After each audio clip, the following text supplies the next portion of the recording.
ലെബനിൽ ആക്രമണം വ്യാപിച്ച് ഇസ്രായേൽ സൈന്യം. 24 മണിക്കൂറിനിടെ 105 പേർ കൊല്ലപ്പെട്ടതായി ലെബനീസ് ആരോഗ്യ മന്ത്രാലയം അറിയിച്ചു. തലസ്ഥാനമായ ബൈറൂട്ടിലുൾപ്പെടെ 7ാം ദിവസമാണ് വ്യോമാക്രമണം തുടരുന്നത്. ലെബനിൽ ഇസ്രായേൽ കരയുദ്ധത്തിനൊരുങ്ങുകയാണെന്നും റിപ്പോർട്ടുണ്ട്. ഹിസ്ബുള്ള തലവൻ ഹസൻ നസ്രല്ലയ്ക്ക് പിന്നാലെ മറ്റൊരു മുതിർന്ന നേതാവായ നബീൽ ഗാവൂക്കിനെയും ഇസ്രായേൽ വധിച്ചു. ഹിസ്ബുള്ള സെൻട്രൽ കൗൺസിൽ ഉപമേധാവി നബീൽ ഗാവൂക്ക് ശനിയാഴ്ച വൈകിട്ട് ബൈറൂട്ടിലെ ആക്രമണത്തിലാണ് കൊല്ലപ്പെട്ടത്. ഹസൻ നസ്രുള്ള വധം രാജ്യത്തിനു പുറത്തും കനത്ത പ്രതിഷേധാഗ്നി പടർത്തുകയും പ്രതികാരത്തിന് സമ്മർദ്ദം ശക്തമാക്കുകയും ചെയ്യുന്നതിനിടെയാണ് ഇസ്രായേൽ തുടരുന്ന കനത്ത ആക്രമണം. ബിഗ താഴ്വര, സിറിയൻ അതിർത്തിയിലെ അൽഗൂഖ് സൈർ എന്നിവിടങ്ങളിൽ ഞായറാഴ്ച ഇസ്രായേൽ യുദ്ധവിമാനങ്ങൾ തീ തുപ്പി. ബൈറൂട്ടിൽ ഹിസ്ബുള്ള ബദൽ വിഭാഗം കമാൻഡർ അബു അലി റിദയെ ലക്ഷ്യമിട്ടതായും ഇസ്രായേൽ അവകാശപ്പെട്ടു. യമൻ ഹൂതി ശക്തി കേന്ദ്രങ്ങൾ ലക്ഷ്യമിട്ടും ഇസ്രായേൽ വ്യോമാക്രമണം നടത്തി. ഹുദൈദ, റാസ് ഈസ നഗരങ്ങളിൽ ഊർജ നിലയങ്ങളും തുറമുഖങ്ങളിലുമുണ്ടായ ആക്രമണത്തിൽ 4 പേർ മരിച്ചു.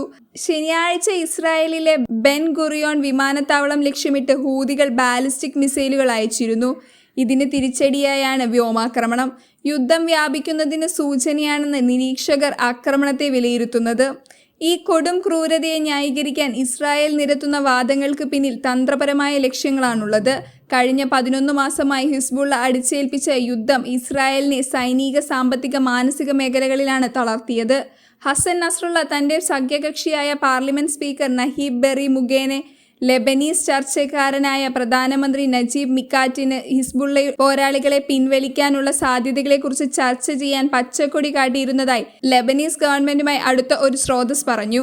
ഈ വിവരങ്ങളുടെ അടിസ്ഥാനത്തിലാണ് ഫ്രഞ്ചുകാർ അവരുടെ നിർദ്ദേശം അവതരിപ്പിച്ചത്. എന്നാൽ നസ്രല്ല കൊലപാതകം രഹസ്യമായി തയ്യാറാക്കുന്നതിനിടയിൽ താൽപര്യം നടിച്ച് നെതന്യാഹു അവരെ വഞ്ചിച്ചു എന്നും അദ്ദേഹം കൂട്ടിച്ചേർത്തു.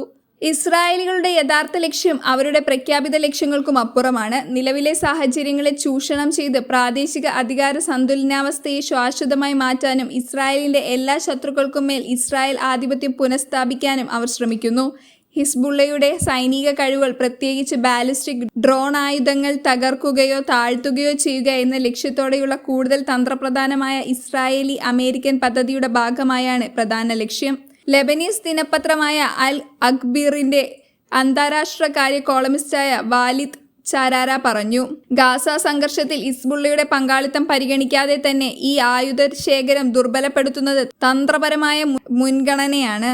കാരണം ഇത് ഇസ്രായേലിനെയും മേഖലയിലെ അമേരിക്കൻ ആക്രമണത്തിനും വർദ്ധിച്ചു വരുന്ന കടുത്ത വെല്ലുവിളിയെ പ്രതിനിധീകരിക്കുന്നതായും അദ്ദേഹം കൂട്ടിച്ചേർത്തു.